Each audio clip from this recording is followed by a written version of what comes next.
So this is one of the cloning gels that I'm going to use. It's not an ad. It's not sponsored. I'm just showing you because I saw it on somebody's page, and so right away I got it. And I just put a tiny little bit of that in there, like a blob, because that's all you need. Don't need a lot. And then I'm going to go get a cutting, and I'll be back. So here's the cutting that I took.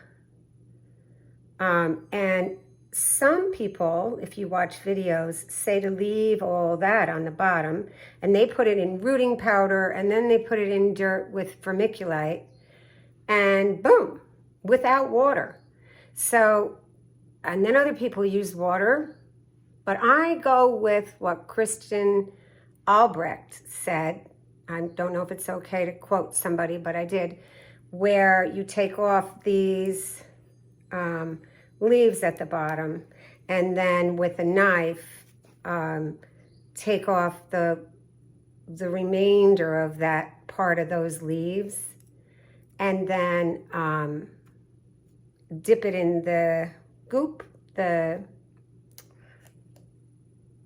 clone gel, and put it right inside of one of these babies, the Root Riot, and then put that in. You don't push it all the way down. You just put it in so that it's secure, and then put it a top over, mist those. I have a whole bunch of them. I'll take a picture and put it under the lights, which is new news to me. And I think it's 10 days to 2 weeks, and you get roots. So if I get roots, I will definitely take pictures of that and show you. So here it is with the gel on it. You can see I took off those leaves on the bottom and most of what was there. But also what I've been doing, just because I saw it in a video on somebody else's page, I'm taking a tiny little drip of that. And by the way, I have cleaned my knife in isopropyl rubbing alcohol, but I just, you can see, put a tiny bit of that down in there. I don't know if it helps or not. I'm learning as I go. I'm learning from whatever I see. So I'm just sharing that with you. And now I have this, and I'm going to dip it there just a little bit more. And you can see that the hole is tiny. See, the hole is tiny. So, and they say, don't push it too far down. Just push it so that you know it's secure. And that's it. So if you look at these, that didn't make it, obviously. It's black. It rotted.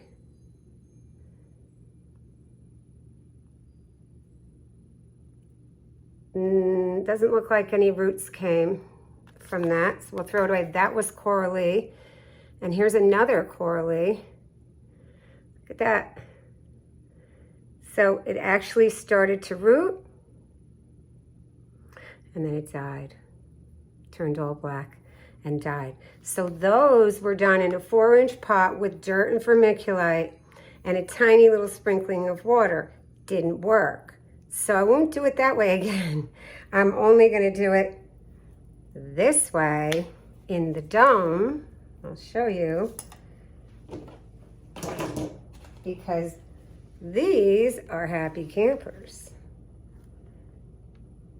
And in the bottom of this, I have a tiny, it's one of those trays that has that mat that is squishy on the bottom and holds water. So there's not a lot of water, but when you put the dome on, you can see all the moisture stays in, and that's what they want. They don't want to dry out. Now, the ones in the 4-inch pot, they didn't dry out. They were too moist, I think. I have a feeling they were too moist, but living and learning, that's how it goes. So I'm sharing with you so you don't make the same mistake I made. But I saw this in a video, so I did it that way. And that's the thing.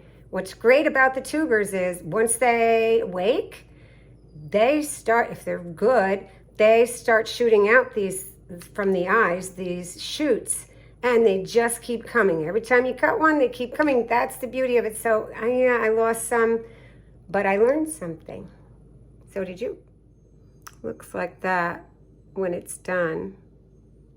So I took all this whole piece, that whole piece I took off. You can see. And there it is. That's what it looks like. I'll put it in a tray.